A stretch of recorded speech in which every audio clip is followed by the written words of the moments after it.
Welcome to Philosophy Talk with Giovanni and Harley Today we're going to talk about the Allegory of the Cave. by Plato.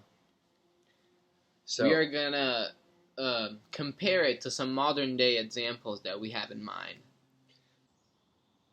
So the first example we're going to look at from our society is the country of North Korea. The people of North Korea have always lived in this very restricted country. They don't let anyone in or anyone out, so they just live in this one view of society. So you could say that they are the prisoners chained in the cave that can only see the shadows of the actual reality, and they only know that reality. And then you have the rest of the world, which is the people that are outside the cave and actually know what is happening. But like, I guess if you really want to make a comparison to how like the prisoner goes back in and tells them that like it's wrong, and then they don't believe him, they like even could hurt him. I guess you could like maybe like do examples like of political leaders like trying to go into North Korea and like change how they rule their country, but they just don't want to do that. So like they could be like, oh, we too think that we live in this like perfect society that we have created, Another example from North Korea where it displays a method of allegory of the cave is when the leader, the last leader, Kim Jong-il, asked or made it mandatory that they were not allowed to have many other apps and put restrictions on various other sources of media, such as like Facebook, YouTube, and other methods of like communication and searching methods that we in the United States or other contemporary countries have, and instead they have this one app that is allowed called Foursquare, where they are fed basically information from the leader of the country, and it was complete propaganda, usually about how amazing the country is doing, how prosperous the country is doing, information about how amazing the leader is, and how amazing, how other leaders from other countries consider the leader also amazing, and this is being fed to them with no other source of information from the outside world, and in this perspective, they would go insane if they heard any of this would be different. From fact, the North Korean government does not allow that to be the case. Another example from history having to do with the war as well would be when Adolf Hitler took charge of Germany. And in this case, this can be considered the allegory of the cave in the sense that he, similar to North Korea, also fed information about Jewish people and many other ethnic groups such as the Slavs and the Gypsies throughout Germany, condemning them, calling them awful creatures, claiming they have diseases or that them themselves are a disease. And this, in essence, made the ordinary German people essentially believe this information, and led to the further discrimination of all those ethnic groups that they were taught to be evil towards. And I mean, they did not allow any other information to be told. Obviously, there was no other.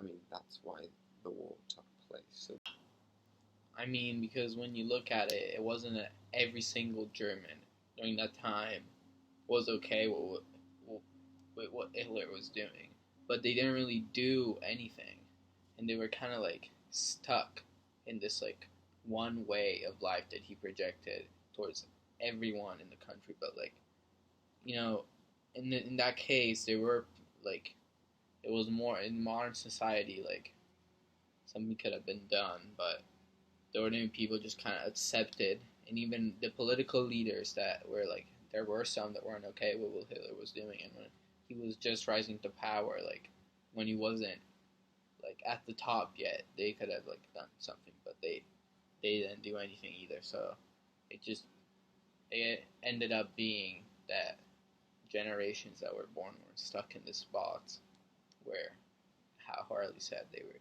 against these various ethnic groups. Another example that we looked at was how Japan, when they were like, since they were young, they were put into schools where they were taught to hate the Western world, and they were taught how to be like these like killing machines, and how to like their empire was the maximum power, and the emperor was pretty much a god, and they had to sacrifice their lives for him. Like they were taught to be super extreme in these schools, and they kind of saw only one way of life, and so they were stuck in a box because all they were seeing all this reality that was being projected to them in the schools. Because I mean, like, it's where we gain our information. Like, I would definitely say that like the stuff that happens in school kind of affects you in a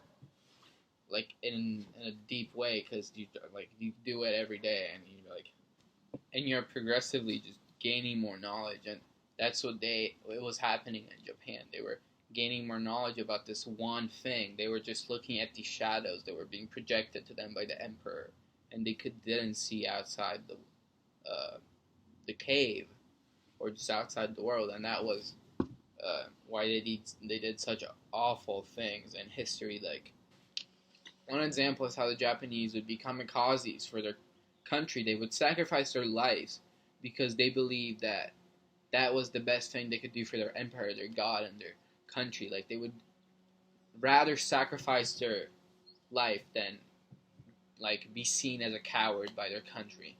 And that was like them being affected by their life in this cave and not being able to know what like the outside reality actually was. An instance similar to that is something that we can now see as well in modern day society, especially in the United States, and concerned about many politicians, is the terrorist group Al-Qaeda of Islamic extremism. These people have, like the Japanese, like the North Koreans, like the Germans, have all instilled this predetermined notion of hatred and angst towards other individuals, other ethnicities, other anything, in order to prosper from whatever they think is on a religious scale, on this extremist branch at least.